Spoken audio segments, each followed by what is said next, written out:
شان عظیم ہے جس نے فہم دین کی اس نشست میں ہمیں شرکت کی سعادتیں عطا کی۔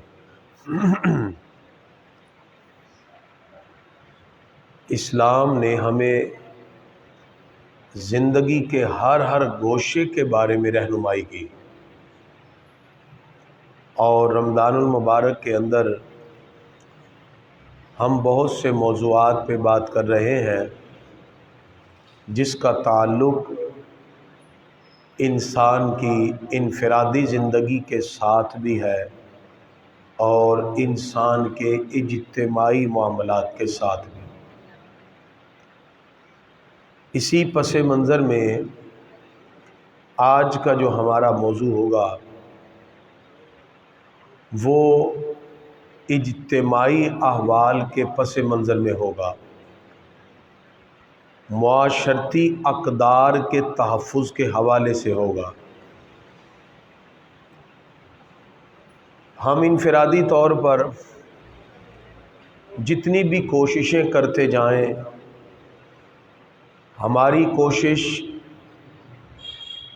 ایک لمیٹڈ کوشش ہے جو ایک علاقے اور چند مساجد تک ہو سکتی ہے،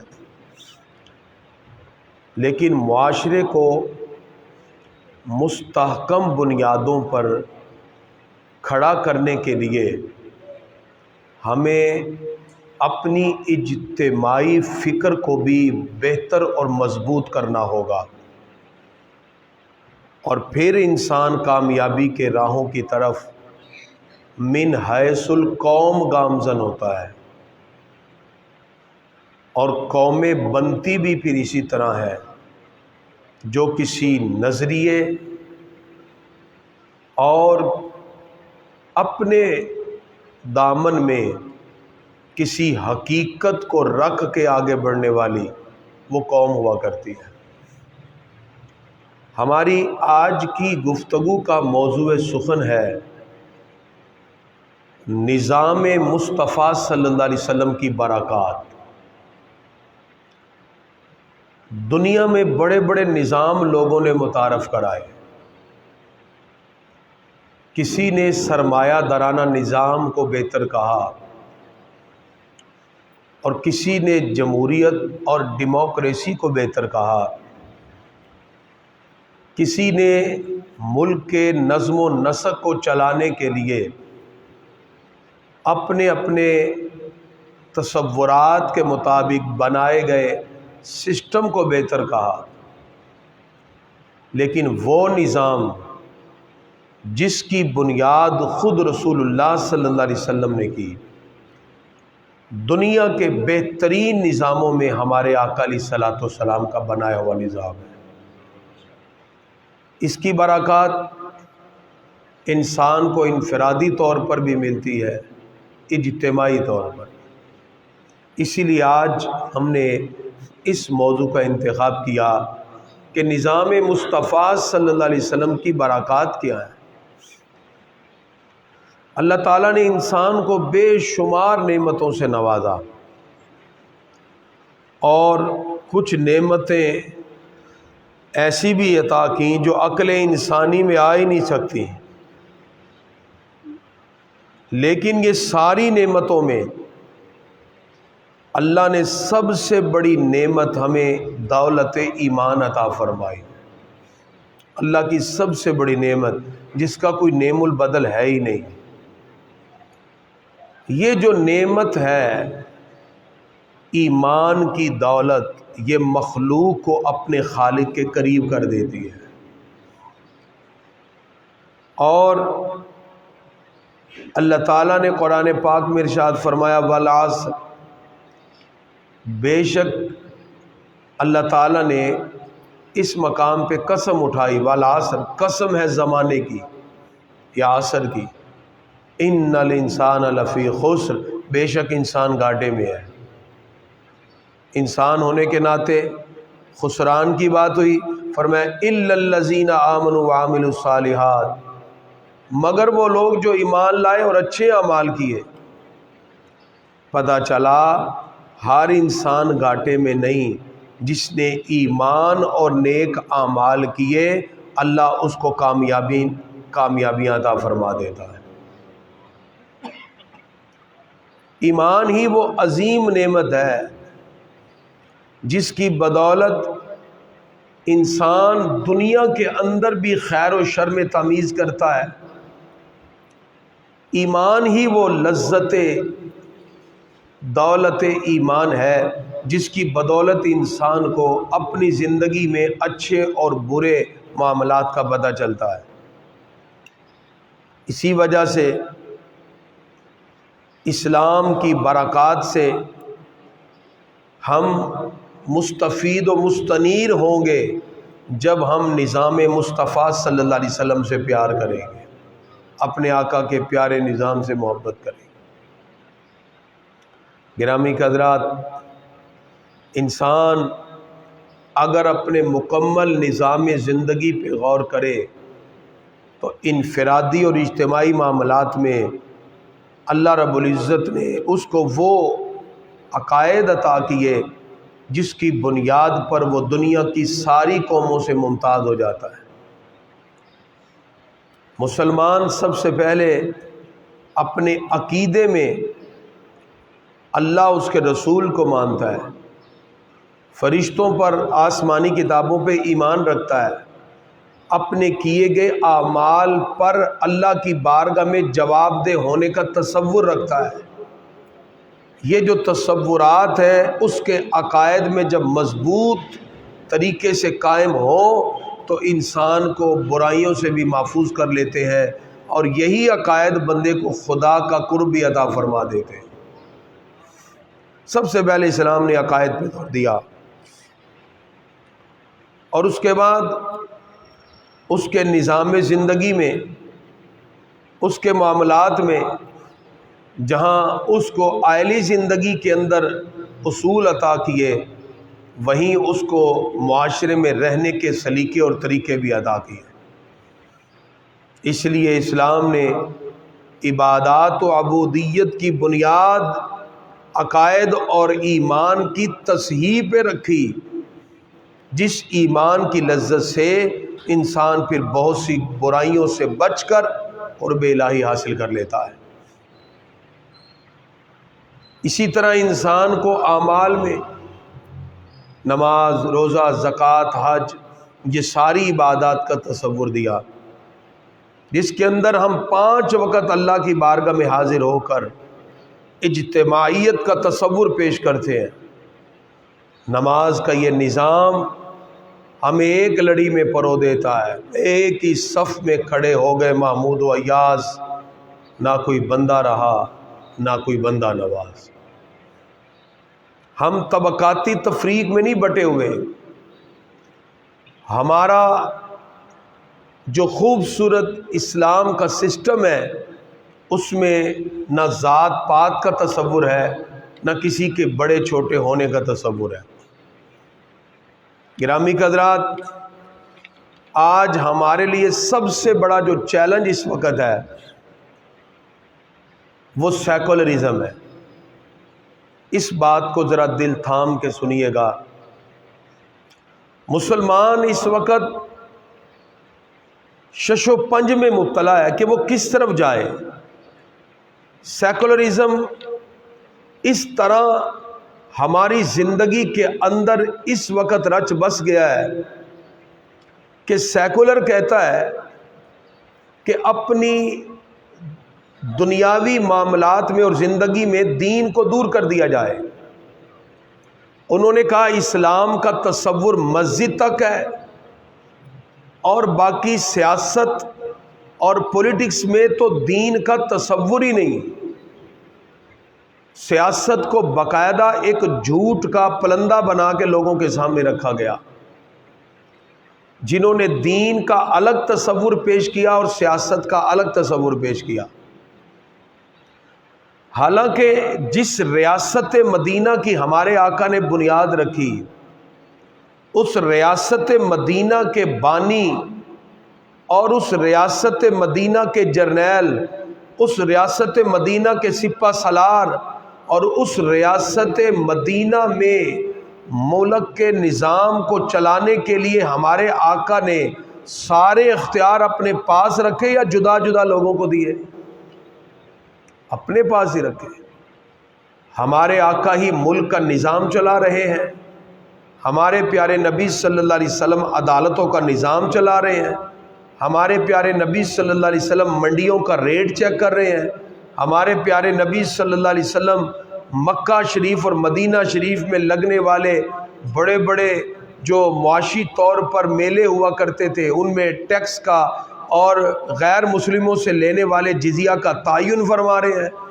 گویا کہ آقا علیہ الصلوۃ والسلام نے فرمایا اپنے ملکی نظام کو چلانے کے لیے سیاست کو اسلام سے جدا نہ کرنا، وگرنہ ظلم اور بربریت تمہارے پاس ہوگی۔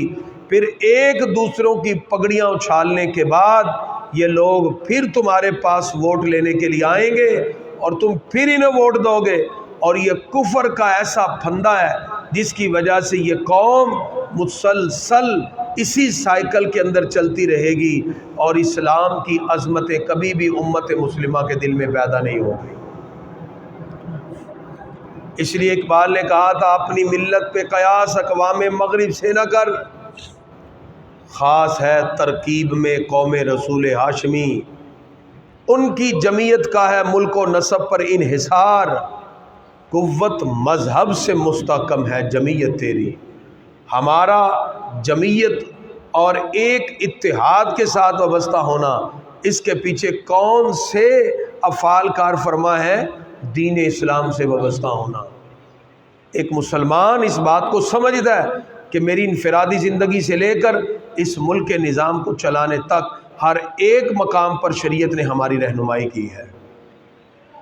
اس لیے اقبال نے کہا تھا جدا ہو دین سیاست سے تو رہ جاتی ہے چنگیزی، صرف چنگیزی ہی چنگیزی ہے۔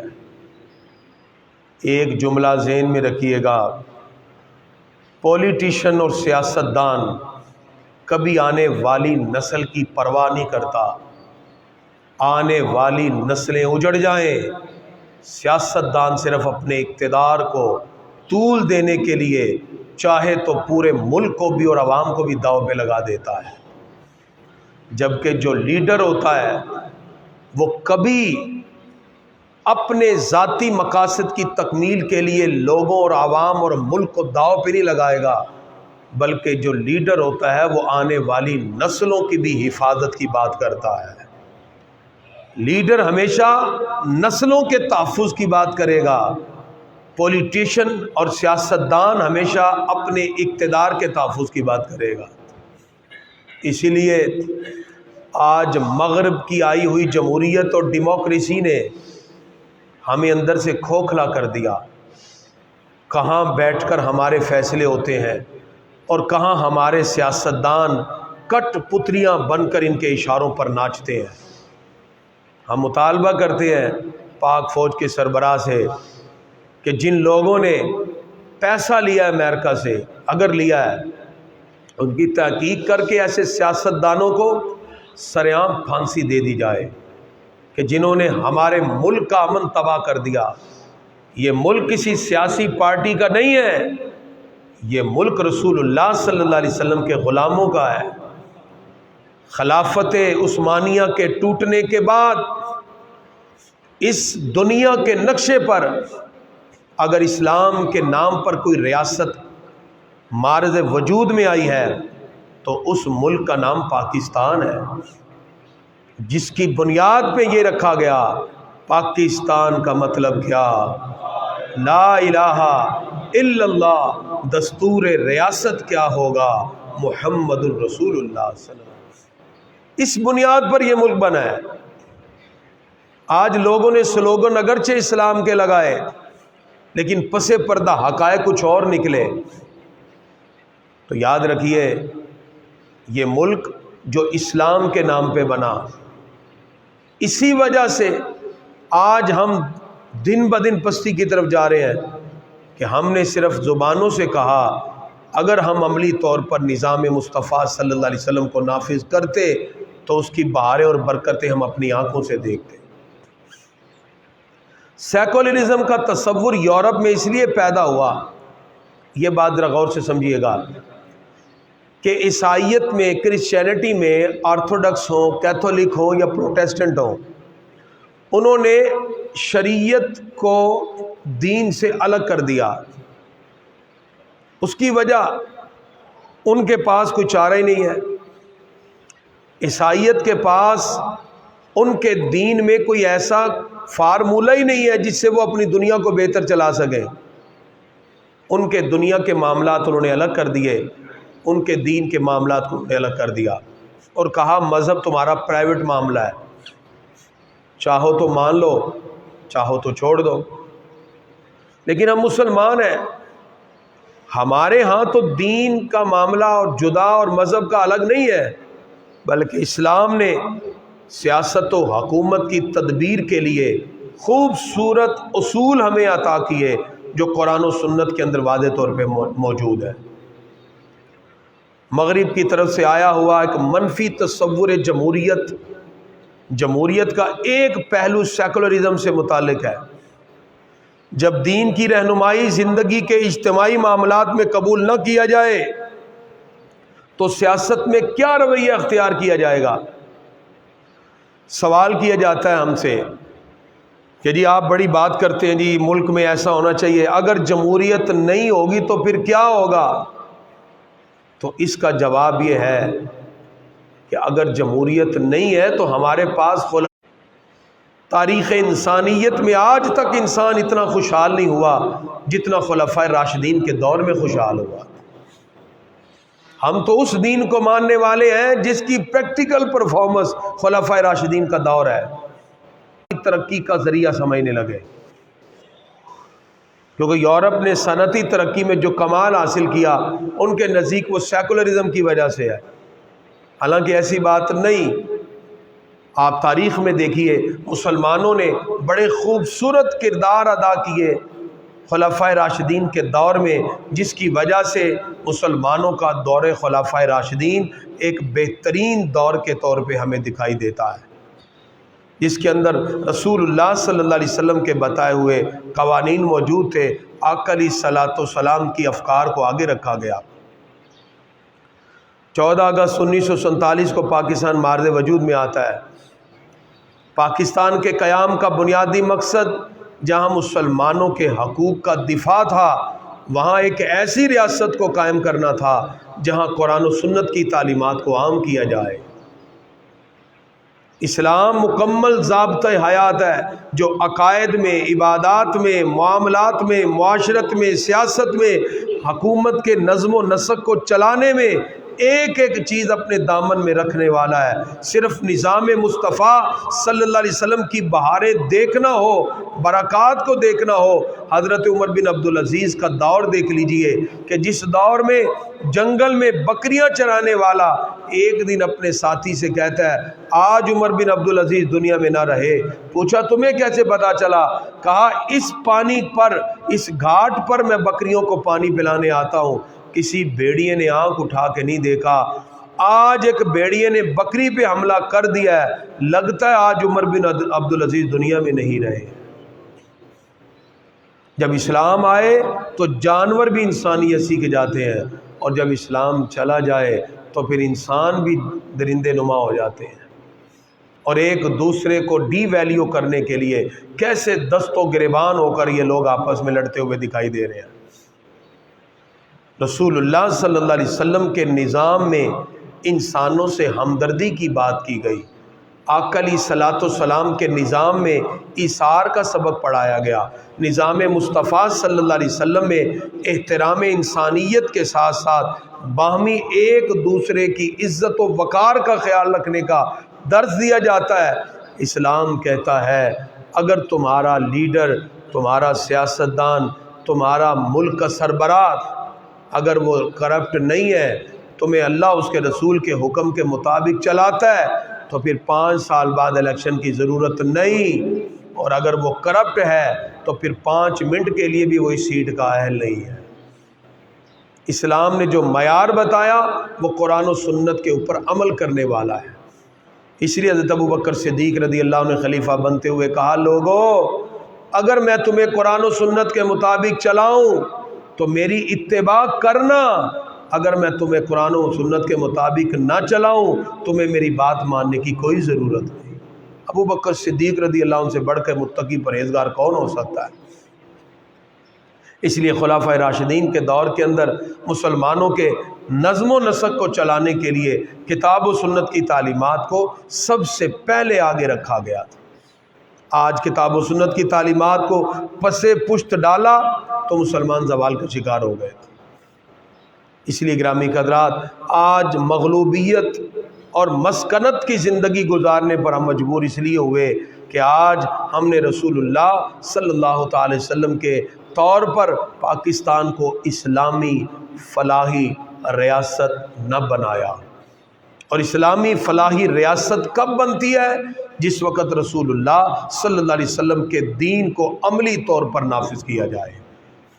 آج بھی دنیا کے کچھ اسلامی ممالک ہیں جہاں پارلیمنٹ کے اوپر اسلامی نظریاتی کونسل ہے جو پارلیمنٹ کے فیصلے کو قرآن و سنت کے مطابق جانچتی ہے۔ اگر قرآن و سنت کے مطابق ہو تو اس قانون کو پاس کیا جاتا ہے، اگر قرآن و سنت کے مطابق نہ ہو پارلیمنٹ کو یہ کہہ کے واپس کر دیا جاتا ہے کہ تم نے اگرچہ قانون پاس کر دیا لیکن اللہ اس کے رسول اس قانون کو پاس نہیں کرتے۔ اللہ اس کے رسول کا فرمان اس کے بارے میں اور ہے۔ گرامی حضرات، آج کی ہماری گفتگو کا بنیادی نقطہ یہ ہے کہ رسول اللہ صلی اللہ علیہ وسلم کے پیارے نظام کی برکات کے لیے دعا کریں۔ رمضان المبارک ہے اور دعا کریں دل کے خوشی خضوع سے، اللہ اس ملک میں پیارے آقا کے پیارے نظام کی بہاریں دیکھنا نصیب فرمائے۔ جس کے لیے ملک بنا پھر ہی ہم کامیاب ہوں گے۔ اور یہ سارے کے سارے جتنے بھی آج لوگ ایک دوسرے کو ڈی ویلیو کر کے اپنے آپ کو بہتر بنانے کی کوشش کر رہے ہیں، کیونکہ سیاستدان ہے، پولیٹیشین ہے، پولیٹیشین اپنی آنے والی نسلوں کو تو تباہ کر دیتا ہے، اپنی کرسی کو بچا لیتا ہے، لیڈر آنے والی نسلوں کو محفوظ رکھتا ہے اگرچہ اس کا اقتدار رہے نہ رہے۔ حضرت امام احمد بن حنبل قیامت تک ان کا نام لیا جائے گا، دین حق کے لیے کھڑے ہوئے، سارا زور حکومت وقت نے لگایا لیکن آپ اپنی بات پہ ڈٹے رہے۔ القرآن لیس بمخلوق جب وصال ہوا اور 10 لاکھ لوگ ان کے جنازے پہ آئے، لوگوں نے بادشاہ وقت سے کہا حکومت تمہاری نہیں ان کی ہے جو مرنے کے بعد بھی لوگوں کے دلوں پہ راج کر رہے ہیں، اور لیڈر اسے کہا کرتے ہیں۔ اس لیے گرامی حضرات، آج دین اسلام کی ان باتوں کو اپنانے کی ضرورت ہے اور آقا علیہ الصلوۃ والسلام کے نظام کی برکات کو اپنے دلوں میں محسوس کرنے کی ضرورت ہے۔ دنیا اور آخرت کی کامیابیاں مسلمانوں کے قدموں کو چومنے والے ہوں۔ آخر میں شرعی مسئلہ پوچھا گیا ہے کہ قسطوں پر جو چیزیں خریدی جاتی ہیں کیا وہ چیزیں خریدنا جائز ہے یا نہیں؟ گرامی حضرات، قسطوں پر جو چیز خریدی جاتی ہے وہ چند شرائط کے ساتھ جائز ہے۔ وہ شرائط کیا ہیں؟ مثال کے طور پہ آپ جاتے ہیں جی فریج دے دیں، وہ کہتا ہے جی 40,000 کا نقد ہے، آپ کہتے ہیں جی میں نے تو انسٹالمنٹ پہ لینا ہے قسطوں پر، وہ کہتا ہے پھر 50,000 کا۔ اب جب آپ نے اس سے 50,000 طے کر لیے، اس کے بعد جو چند شرطیں ہیں وہ یہ ہیں، ایک تو جو آپ نے اس سے 50,000 کا سودا کیا اس میں یہ بات شرط ہو کہ اگر کوئی قسط لیٹ ہوگی تو ہم اوپر پیسے نہیں دیں گے، ٹھیک ہے جی؟ جیسے وہ کہتے ہیں جی قسط لیٹ ہوگی آپ کے اوپر 1,000 روپے جرمانہ، اب 5 قسطیں لیٹ ہوئی تو 50,000 کا فریج کتنے کا ہو گیا جی؟ 55,000 کا، یہ سود ہو جائے گا، یعنی یہ جائز نہیں ہے۔ جس شے کو خریدا ہے وہ قرض یا رقم نہ ہو، جس کو خریدا یا بیچا جا رہا ہے وہ حلال ہو، اور بیع میں کوئی شرط فاسد نہ ہو، یہ شرط فاسد ہو جائے گی، اور ایک ہی جگہ پہ خرید و فروخت کا ریٹ طے ہو جائے تو پھر یہ جائز ہے، اور یہ شرط طے کر دی جائے اوپر نہیں دیا جائے گا تو پھر انسٹالمنٹ میں اس طرح کوئی چیز خریدی جائے تو وہ جائز ہے۔ اس لیے جائز ہے کہ اس کے اندر جو بندہ چیز بیچ رہا ہے وہ اپنا منافع کما رہا ہے، اور شریعت نے منافع کے اندر کوئی لیمٹ کو متعین نہیں کیا۔ بس اتنا ضرور ہونا چاہیے کہ غبن فاحش نہ ہو، بہت زیادہ منافع نہ ہو، مناسب ہو تو یہ درست اور جائز ہے۔ اب آپ کے ذہن میں کوئی سوال ہے تو آپ پوچھئے، تاکہ قرآن و سنت کے اصولوں کے مطابق اس کا جواب بھی آپ کے سامنے پیش کیا جائے۔ جی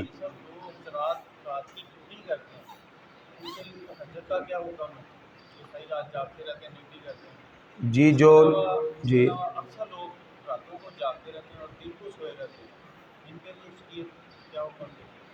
دیکھیں جی، دو چیزیں ہیں۔ اگر تو رات کو ایک شخص جاگ رہا ہے، یعنی جیسے اس کی ڈیوٹی ہے، ڈیوٹی رات ہے، اب تو وہ ظاہری بات ہے اس کی ڈیوٹی رات ہے، اس نے رزق تو کمانا ہے، وہ جاگ رہا ہے، کوئی بات نہیں ہے، تو اب وہ اگر تہجد پڑھنا چاہے گا تھوڑی دیر کے لیے بس ٹیک لگا کے اونگ لے لے اور اٹھ کے تہجد پڑھ لے، ٹھیک ہے جی، یہ اس کا مسئلہ ہے۔ دوسرا یہ ہے کہ اگر بے جا کوئی رات جاگ رہا ہے، ظاہری بات ہے اس کو مقصد تو ہوگا نا، اگر بے جا جاگ رہا ہے تو پھر یہ غلط بات ہے۔ اور اگر وہ عبادت میں ٹائم پاس کر رہا ہے، یا اس نظریے سے کہ میں صبح سحری کھا کے پھر سو جاؤں گا اور ظہر کے وقت اٹھ کے نماز پڑھ لوں گا، تو رات کی عبادت اگر وہ کرتا ہے، قرآن پڑھتا ہے یا کوئی دینی مسائل کو سیکھ رہا ہے تو پھر تو ٹھیک ہے اور جائز ہے۔ بے جا نہیں رات کو جاگنا چاہیے۔ البتہ اگر کوئی جاگتا ہے تو تہجد پڑھنے کے لیے اگر اونگ بھی لے لے گا تو یہ بھی اس کے لیے کافی ہے۔ پھر تہجد نہیں ہوتی، تہجد کے لیے سونا یا کم از کم اونگ لینا ہے۔ اونگ نہ بھی لے، ویسے ہی ٹیک لگا کے تھوڑی ریسٹ کر کے اٹھ کے تہجد پڑھ لے، تھوڑا سا کم از کم رات میں اسٹے اس کا ریسٹ کا ہونا چاہیے، پھر اس کے بعد وہ تہجد پڑھ سکتا ہے۔ جی کوئی اور سوال؟ جی حج بدل یہ ہے کہ مثال کے طور پہ کوئی بندہ فوت ہو گیا یا کوئی زندہ ہے، یعنی ایک بزرگ ہے وہ زندہ ہے لیکن حج کی اب طاقت نہیں ہے، تو وہ کہتے ہیں کہ ٹھیک ہے میں تو حج نہیں کر سکتا، میری طرف سے تو حج کر لے۔ اب جو بندہ جائے گا حج کرنے، اس کو یہ مسائل کا پتہ ہو، وہ جتنے بھی عمل کرے گا ان کی نیت سے کرے گا۔ جو جا رہا ہے، جو بندہ جا رہا ہے وہ ان کی، کہ میں جیسے اس کے والد ہیں، بیٹا اپنے باپ کی طرف سے کرتا ہے، کوئی دوست اپنے دوست کی طرف سے کرتا ہے، تو وہ کہتا ہے کہ جی میں نے احرام باندھا، ٹھیک ہے، تو نیت اس کی، طواف کرے گا نیت اس کی، عرفات مینا مزدلفہ جہاں جائے گا نیت اس کی ہوگی، تو قربانی اسی کی نیت سے حج کر کے آئے گا۔ تو اب کرنے والا اگرچہ یہ ہے لیکن حج بدل ہے، اس کے بدلے میں اللہ تعالیٰ اس بندے کو جس کی طرف سے کیا گیا، اللہ اس کو قیامت کے دن حاجیوں کی صف میں شامل فرما دے گا۔ یا کوئی فوت ہو گیا، اب بھی ہو سکتا ہے آپ کے والد ہیں تو آپ ان کی طرف سے حج بدل کر دیں، نیت بھی انہی کی رکھیں، طواف بھی انہی کا، عرفات مینا، اس طرح حج بدل کسی کی طرف سے نیت کر کے کر سکتے ہیں، اس میں ثواب جس کی طرف سے نیت کر کے کیا گیا اسی کو ثواب ہوگا اور وہ حاجیوں کے صف میں شامل ہو جائے گا۔ جی کوئی اور سوال؟ دیکھیں دو صورتیں ہیں، جو اپنا حج کرنے جا رہا ہے وہ پہلے پھر اپنا کرے پھر اس کے بعد کرے، لیکن اس میں شرع نے دونوں کو اجازت دی ہے۔ بالفرض اگر اس نے اپنا حج نہیں ابھی کیا ہوا اور کسی کی طرف سے کرتا ہے یہ بھی جائز ہے، ٹھیک ہے، اور اگر اس نے اپنا پہلے کر لیا ہوا ہے اور اب کسی کی طرف سے کرتا ہے یہ بھی جائز ہے، کیونکہ نیت ہی وہ کسی اور کی کر رہا ہے، اس کے اپنا تو نہیں کر رہا، اس لیے اس کا اپنا جو حج فرض ہے اس پر وہ اسی طرح اپنی جگہ برقرار ہے، یہ تو کسی کا اس نے حج کیا ہے، اپنا حج اس کا بھی باقی ہے جو اس کو زندگی میں ایک مرتبہ کرنا ہی کرنا ہے۔ جی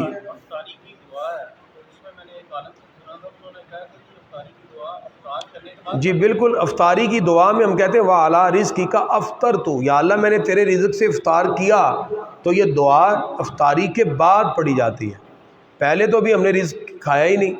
ہاں اگر ہم دعا کریں گے پہلے تو پھر ہم دعا کس چیز کی کر رہے ہیں؟ دعا میں ہم کہہ رہے ہیں وَعَلَىٰ رِزْقِكَ أَفْطَرْتُ، یا اللہ میں نے تیرے رزق سے افطار کیا، تو وہ افطاری کے بعد ہی کیا ہے نا، تو بعد میں ہونا چاہیے۔ جی